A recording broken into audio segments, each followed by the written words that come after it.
Hi and welcome to our next flip class. This is going to help you to understand the structure and the function of the circulatory system, better known as the cardiovascular system. The objectives for this presentation are to help you to identify, describe and explain the structure and function of the cardiovascular system. So to get merit you need to be able to explain, and describe is a pass. So as we can see on our Bloom's taxonomy, that explain is that higher order thinking skills, so knowing how to go into more detail about the structure and function, using examples and being able to apply it to situations such as anything in sport. So this is the cardiovascular system. Think of it as a system a bit like a one-way system round the country.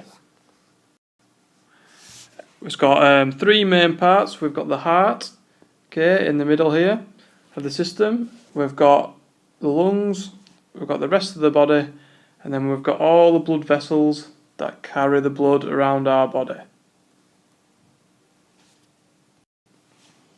The blood is passed around our body mainly to feed our working muscles with oxygen.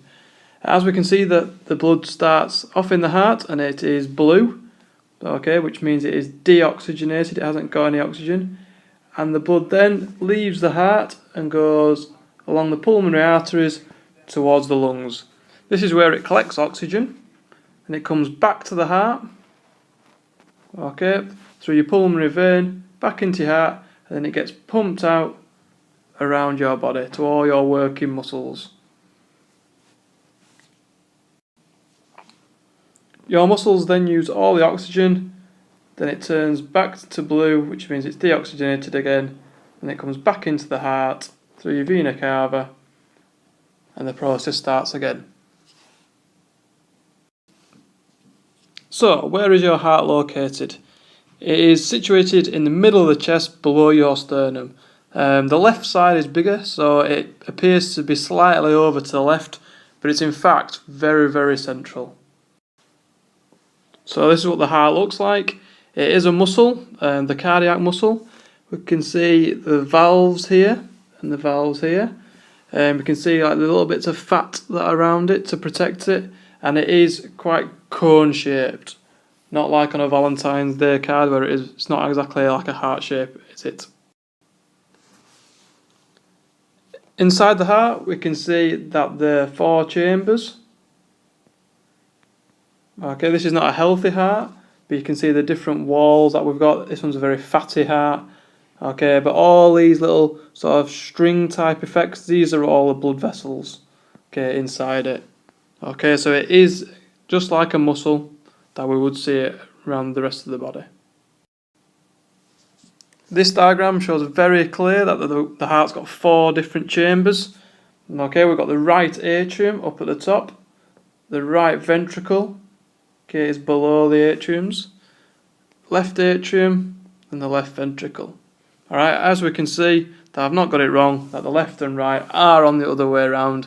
This is one of the quirks of anatomy and physiology, that we imagine that this is looking down on your body, so this is the left hand side of the person and this is the right hand side of the person.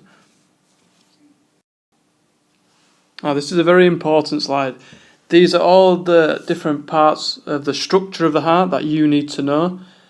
Some you might be aware of, some you might not be. So again, we can see that we've got our 4 different chambers. Okay, here. And we've got the different blood vessels, the aorta, superior vena cava, the pulmonary vein, and the inferior vena cava. This brings the blood in and out of the heart. So if we can imagine the blood coming back from the body, okay, it's been around the body, it'll either come through the superior vena cava, okay, or the inferior vena cava. It will come down or up into the right atrium. Okay, here it will go down into the ventricles through the tricuspid valve. Okay, the heart has these valves, so blood cannot go back. So the blood will come down into the right ventricle, it can't go back up this way because it's like a one-way system.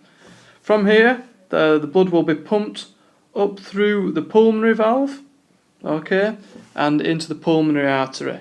Here it will go to the lungs. After going to the lungs to collect some oxygen, the blood will come down through the pulmonary veins into the left atrium, down into the left ventricle through the mitral valve. Okay, and again the valves stop the blood going back. Then it will get pumped through the aortic valve and out the aorta. Alright, the aorta being the largest artery in the body. From here, the blood then will go around the body to all the areas that need oxygen. So now we're moving on to the functions of the cardiovascular system. So why do we have this body system? The first and main reason why we have it is to deliver oxygen and nutrients around the body. Okay, so it's a bit like a delivery service to all the different parts of the body. Second thing is to remove waste products, okay, such as carbon dioxide or water.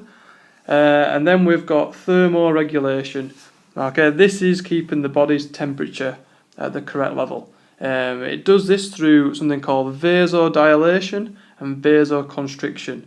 Dilation is the opening up of the blood vessels to allow more blood to go through it, just like your pupils will dilate. And then we've got constriction, which is like the closing up of our blood vessels, so allowing less blood to go through, okay, making it very small.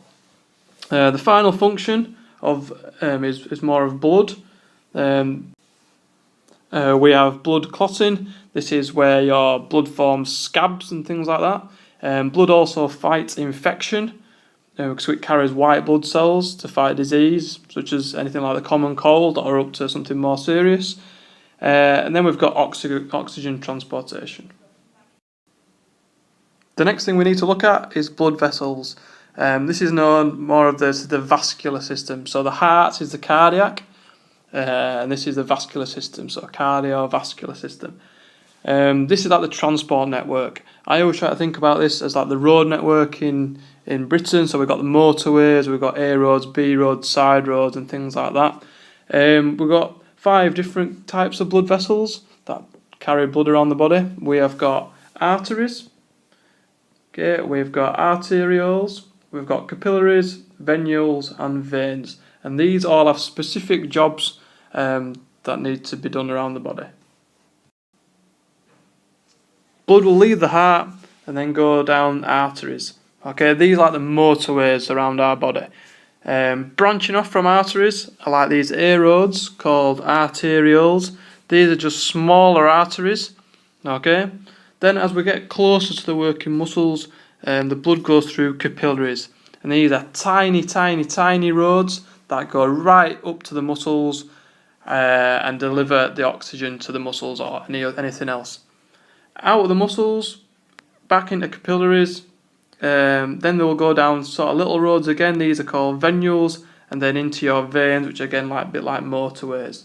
Okay, so this is the transport network system that carries the blood. Arteries will carry the oxygen, seen shown in red. Okay, and veins carry deoxygenated blood back to the heart, giving the red and the blue sort of like texture. Here we've got a comparison between arteries and veins. So as I've just said there, arteries carry oxygen, whereas veins carry no oxygen. Arteries carry blood away from the heart, okay, and veins carry blood towards the heart. There is high pressure in arteries, okay, because it's obviously just being pumped out of the heart, whereas there's low pressure coming back to the heart through the veins. Okay, because the pressure goes all around the body, then as it's slowing back up through the veins back to the heart to get pumped around again. Arteries have thick walls, veins have thin. Arteries are where you have a pulse, so your pulse in your neck or pulse on your wrist, these will all be arteries, it won't be a vein. And veins contain valves, okay, because we don't want any backflow. Okay, so when we see this word valves, it's because we don't want any backflow, because again, it's a one-way system. We can't have blood flowing anywhere it wants, because then it'll get clogged up, and that's a bad thing. So hopefully now you think you've got more information on the structure and function of the cardiovascular system. Hopefully now you can more than identify the different structure and functions, you can describe it and you can explain.